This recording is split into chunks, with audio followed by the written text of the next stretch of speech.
tahun sudah pada bulan Jun kita perkenalkan Housing Ownership Campaign Pulau Pinang. Last year in June, we had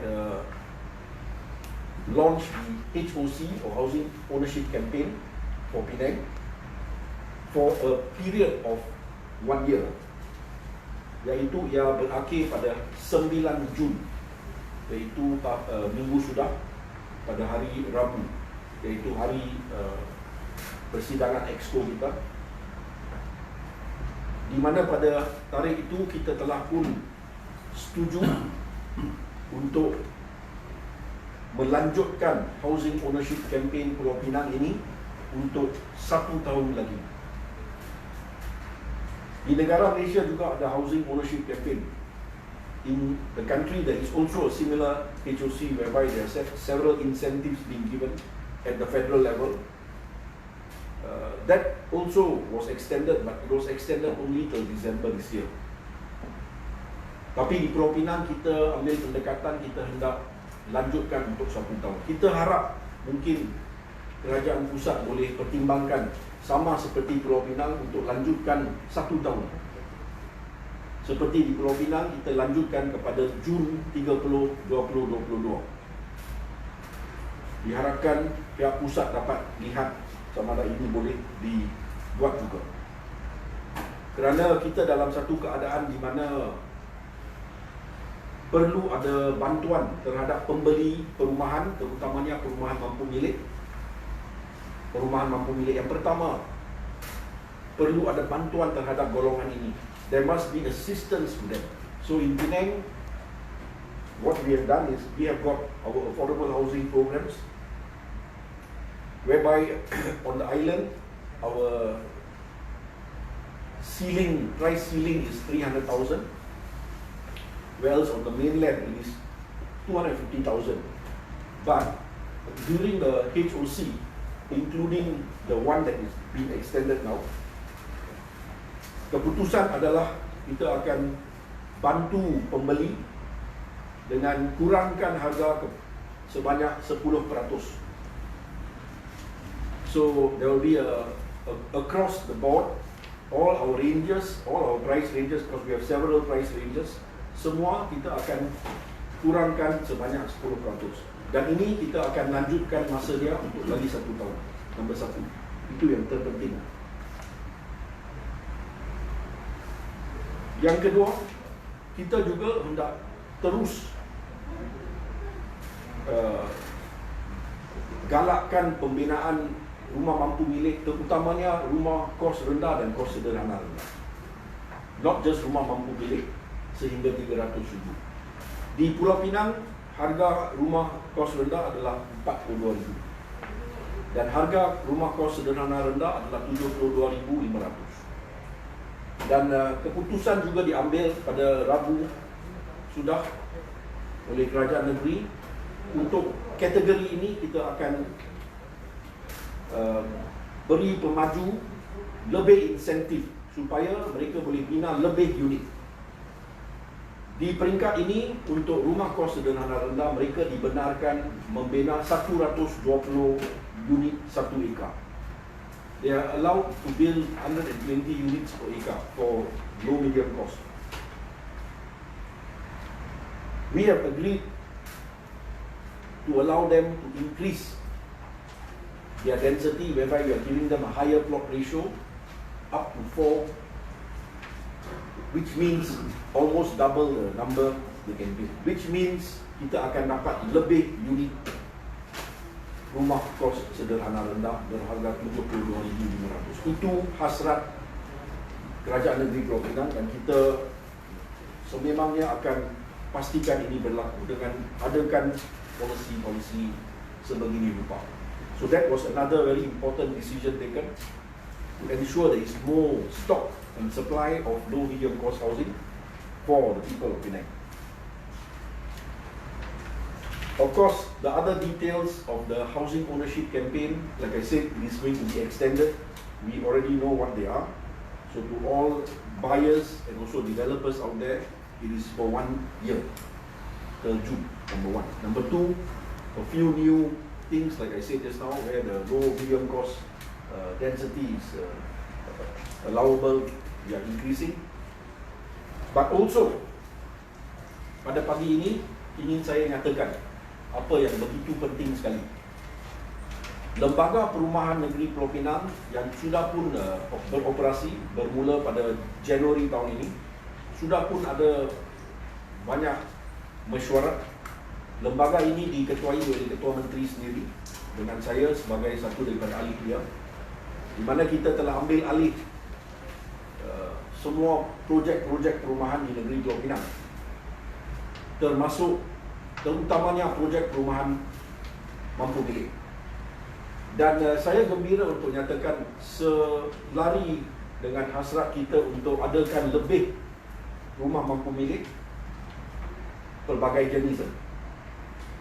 Pada minggu sudah Exco buat putusan ataupun lembaga buat putusan dalam mesyuarat lembaga perumahan in the Penang State Housing Board's meeting last week.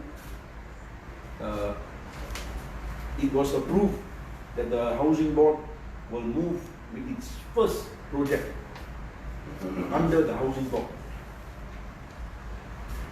at Bukit Gedong in Bayan Baru. Ini merupakan satu titik bersejarah. Lembaga Perumahan Negeri Pulau Pinang sekarang akan sendiri menjalankan satu kemajuan perumahan mampu milik, iaitu di Bukit Gedong, Bayan Baru. Ia merangkumi satu tanah sebidang luas 7.6 ekar. It consists of a plot of land amounting to 7.6 acres. Dan di atas itu beberapa option kita telah bincang dan akhirnya keputusan diambil bahawasanya kita akan bina dua jenis komponen, iaitu satu komponen kos sederhana rendah, iaitu sebanyak 253 unit, dan satu rumah mampu milik RM300,000 yang ada diskaun sekarang untuk lagi 1 tahun, 1,014 unit.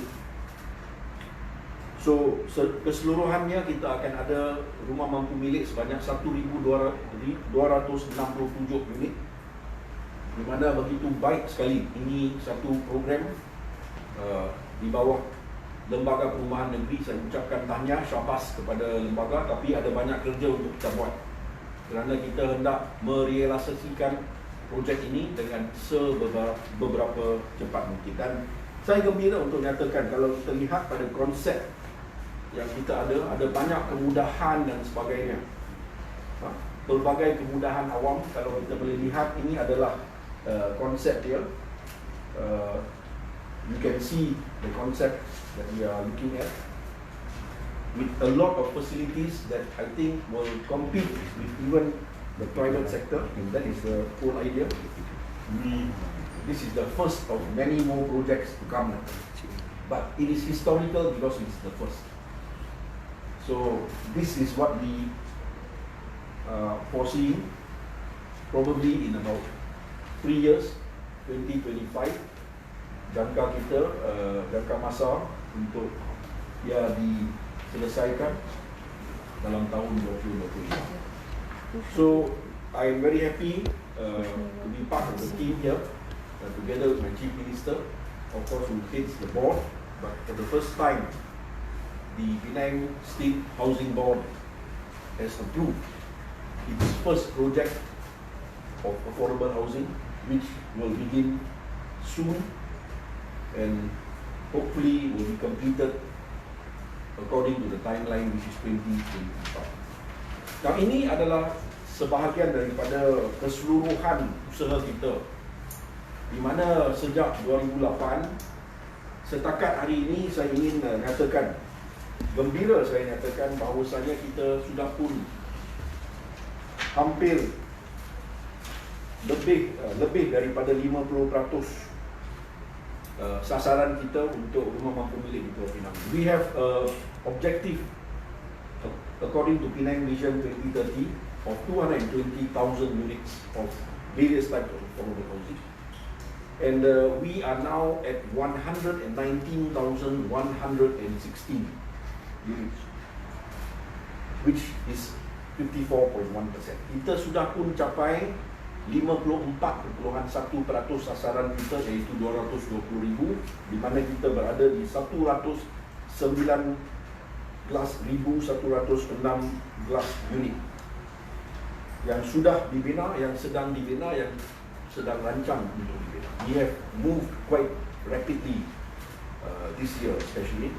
We started this year, I remember in January, with only about 100 over 1,000, 103 I think, and now we are at almost 120,000. So it is moving and moving at a pace which I appreciate. Why? Why is it moving? I want to explain to you. Because we have got some data as regards what kind of properties can sell during this pandemic. This pandemic, more than 1.5 years, almost more than 1.5 years, it has taken a toll on many where the economies are concerned. That's why we have to assist to ensure that the pricing of housing is affordable, continues to be affordable. Because from what we see, we have one portal, Penang Property Talk, whereby in Penang, the 10 most viewed projects from January of 2021 till May 2021. 10 most viewed projects. Out of the 10 most viewed projects, 7 were affordable housing. That is the reason why affordable housing is the way forward. Kita lihat data adalah yang terpenting, yang menunjukkan daripada 10 projek perumahan di Pulau Pinang yang dilihat oleh rakyat Pulau Pinang, 7 adalah projek perumahan mampu milik. Jadi saya ucapkanlah terima kasih kepada semua yang bersama kita, kerajaan negeri, untuk menjayakan objektif kita untuk membina rumah mampu milik. Kerana itulah apa rakyat inginkan. Kalau kita lihat pada data yang ada, the statistics and data present, it is very clear that the way forward is affordable housing for the people of Penang. So itulah apa yang ingin saya kongsi pada pagi ini.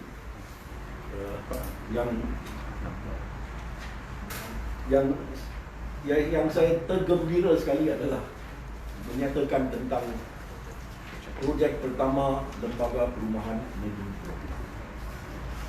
yang akan menjadi satu kejayaan, saya percaya dan saya yakin, untuk rakyat Indonesia. So sekian, terima kasih. Saya menjemput rakan media saya sekiranya ada soalan. Any questions, my media friends? Kalau ada. For the new first project in Bukit Gedong, what are the facilities? Is there any other? Ada banyak kemudahan. Ada tempat perniagaan di depan yang akan cater untuk kemudahan kepada penduduk di situ, shopping and etc. For their daily needs. Juga ada kolam renang seperti mana boleh dilihat tadi. Ada banyak satu kolam renang. Ada of course kemudahan lain seperti surau yang diperlukan. Ada satu Tai Chi Plaza juga yang kita cadangkan. There are few new things. Meditation deck. Of course kemudahan seperti community health, Dewan Masyarakat has to be there. Ada study room, reading corner. Of course, like I said, the swimming pool comes also with a jacuzzi and a lounge pool.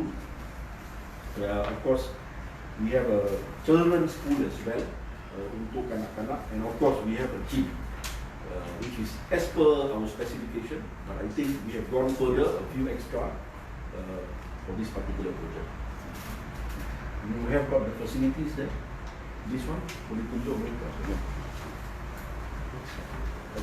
We will pass it to you. Can pass it to you. Ada facility, ada satu gambar.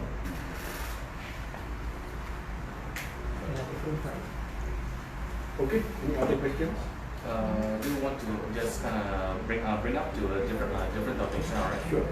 Okay, so I want to ask, like, what are the state government's action taken for those factories that are disobeying SOP and continuing to allow more than 30% workers to come to the workplace? Yeah, I think the SOPs are very clear. There are percentages allowed only. So action will be taken either by the council or police or secara bersepadu. Itu sudah pun berlaku dan sedang berlaku. So itu akan berlaku.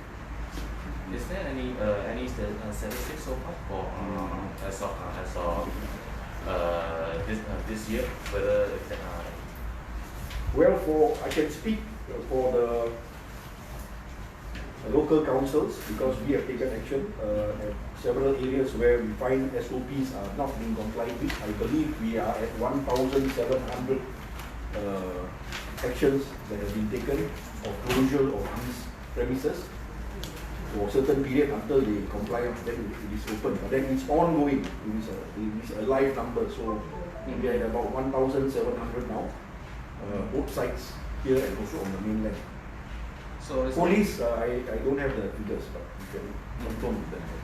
So only like does it include like slapping them with how much of a fine, and other than just closure? Well, definitely there is a fine, but of course it depends. I think the fine is by a compound by the police. So that is up to the police. We have the jurisdiction to close down premises because they are licensed under the local councils. Okay. Thank you. Ada soalan lain? Kalau tidak, saya ucapkan terima kasih. Thank you so much. I'm a very happy man today to announce the first project by the Penang Housing Board. Thank you so much for coming. Take care, stay safe, selamat, kekal selamat dan kekal sihat. Sorry, just kind of the new project. It's